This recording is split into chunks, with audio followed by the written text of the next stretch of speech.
السلام عليكم ورحمة الله تعالى وبركاته. أهلا حبيباتي، كراكم دايرين؟ لاباس الحمد لله. ارواحي انتيا اللي راكي لما هذوك القصصات.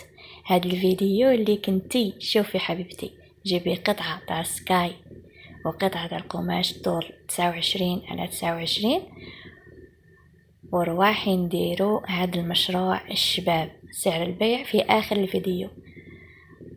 كما راكم تشوفوا من بقايا القماش رايحة نصنعوا واحدة تحفة رائعة. تابعوني الأخوات وما تخرجش من الفيديو، تبعوا الخطوات يخرج لكم ما شاء الله. هكذا حبيباتي تتهناي من هذيك الفوضى تاع البقايا القماش وكل شيء، استغليهم سيرتو في هذا بما اننا على ابواب شهر رمضان الكريم. ان شاء الله يدخل علينا بالخير والبركه والصحه والهنا. هكذا نجبدوهم ونخدموا بهم اكسسوارات المطبخ،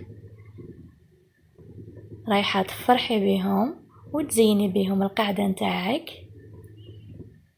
ويفرحوا تاني العائله وليداتك كامل، وتزيني المائده نتاعك بأبسط شيء. نخرجوا أجمل تحف كما راكي تشوفي حبيبتي. نروح نجيبوا البي هذا وانت استعملي اي بي عندك حبيبتي، ما شو تقولي نجيب هذا ولا اي بي عندك، وقادره تخدمي غير بالقماش تاع السرابيت. هكذا نزينوا به.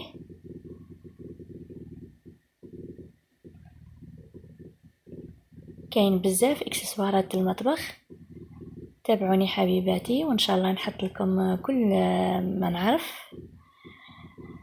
اي حاجه نعرفها نحطها لكم وان شاء الله يعجبكم ونكون عند حسن ظن الجميع بي.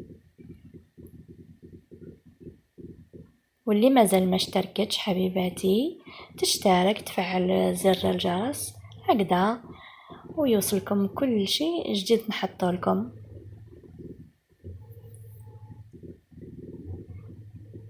شوفوا حبيباتي غير هذه القطعه وتخرج لكم واحد التحفه، الله يبارك. شوفوا حبيباتي تابعوني لاخر الفيديو وان شاء الله دوك تفهموا كلش. اللهم صل وسلم على الحبيب المصطفى.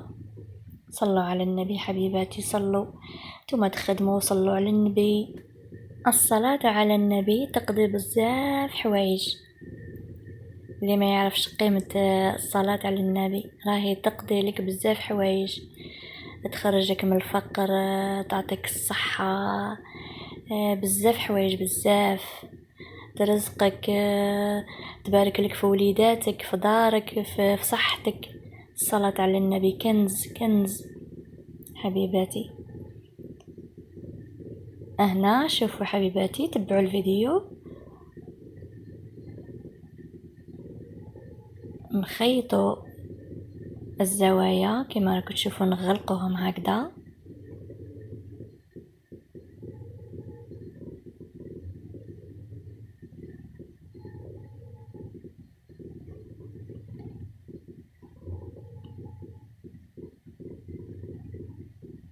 ثم نحي هذا المساسك ونعاود نفتح القطعة ونعاود ندير الزوايا اللي مازالهم مفتوحين تاني نغلقهم.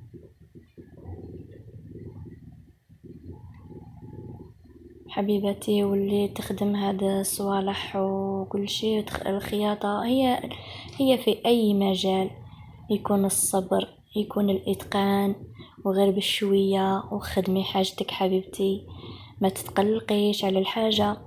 هكذا يخرج لك العمل نتاعك نظيف، ويخرج في أي مجال، في الطبخ، في الخياطة، في شما خصك تكوني رزينة حبيبتي، رزينة وتكوني ذكية. هكذا تستغلي أي حاجة في المنزل.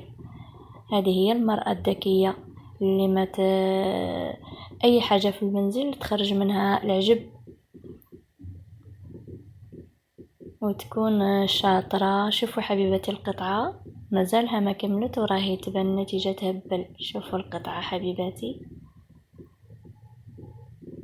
هكذا نقلب هاد الأذنين ونقبضهم بالخيط والإبرة وندير لهم تاني تزيين بالفصوص. وانتي حبيبتي زيني كيما تحبي، ديري وريضة، تديري اي حاجة.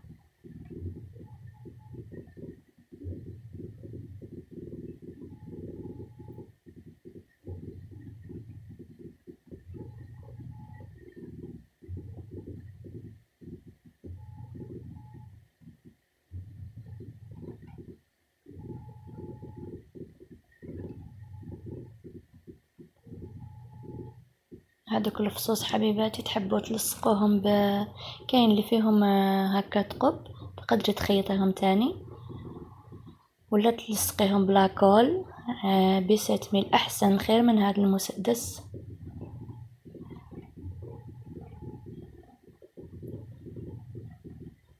هكذا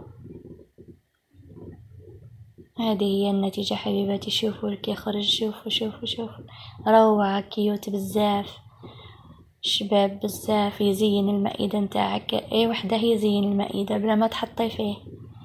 شوفوا شحال شباب حبيباتي، روعة روعة من لا شيء، قطعتين صغيرتين.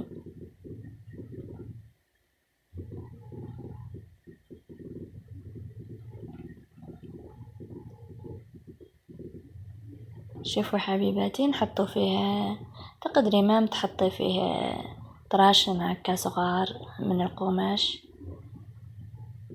ولكن بالمناديل الورقية جاء يهبل. شوفوا هكذا، وتزيني المائدة نتاعك بالاكسسوارات. الى هنا حبيباتي ينتهي لقائي معكم، ان شاء الله نتلاقاو في مشروع اخر، والى اللقاء.